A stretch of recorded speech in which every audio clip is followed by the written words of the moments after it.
Hey Planeswalkers, welcome back to DaheroTV, your one-stop shop for everything Magic the Gathering. I'm your host, The Hero, and today we're diving into a topic that's been stirring the cauldrons in the MTG community, net decking. So grab your favorite decks and let's shuffle up and dive right in.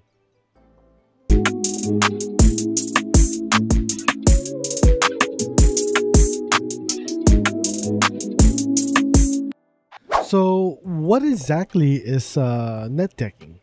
Simply put, net decking is the practice of finding and copying deck lists from the internet.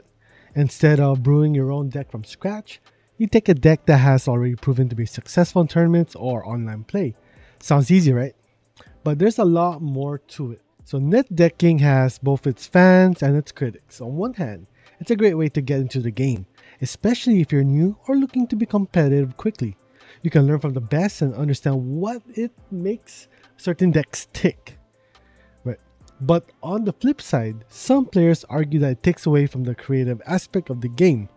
Magic's all about creativity and strategy, and brewing your own deck can be a huge part of the fun. Okay, so let's go talk about just a quick history and evolution of net decking. So net decking isn't a new concept. It's been around since the early days of Magic the Gathering. Back in the day, players would share their deck lists in magazines and newsletters. I think it was, I believe, Scry magazine. And of course, of the advent of the internet coming in for the years, sharing decks became even easier, right? So today there are countless websites, forums, and social media groups dedicated to sharing and discussing lists. Sites like MTG Goldfish, EDH Rec, Tap Out, MTG Top 8. These are just a few places where players can find and share their deck lists. What is the process of net decking? So we're going to talk about it just a little bit. It's not just about copying a list and playing it. To get most out of your net deck, you need to understand why it works. And we're going to break it down to 3 steps. Step 1, of course, research, right? You start by researching the current meta, look at what decks are performing well in tournaments and online play. You check out deck lists from recent events, and you pay attention to card choices and strategies. And number 2 would be adaptation. Next to it is you adapt to the deck to your playstyle and local meta.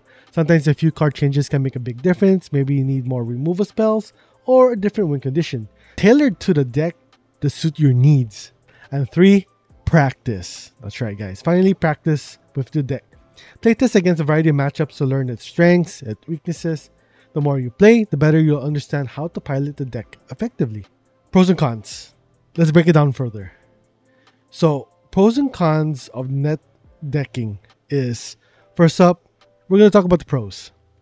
1 is competitive edge. Using a tired and tested deck can give you a competitive edge, especially in tournaments.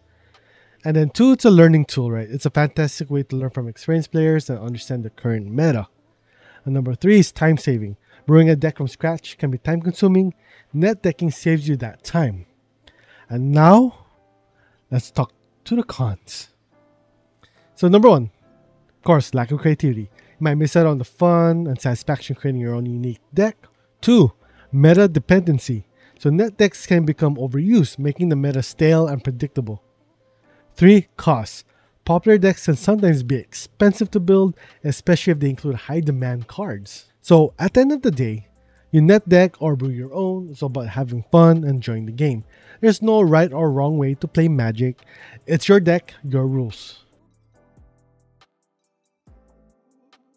So thanks for joining me on this quick talk about net decking. I just wanted to bring it out, a little bit about it. So if you guys like this video, don't forget to hit that like button, subscribe to DaheroTV, and ring the bell so you never miss an update. Leave a comment down below and let me know your thoughts on net decking. Are you a net decker or a home brewer? I'd love to hear your stories.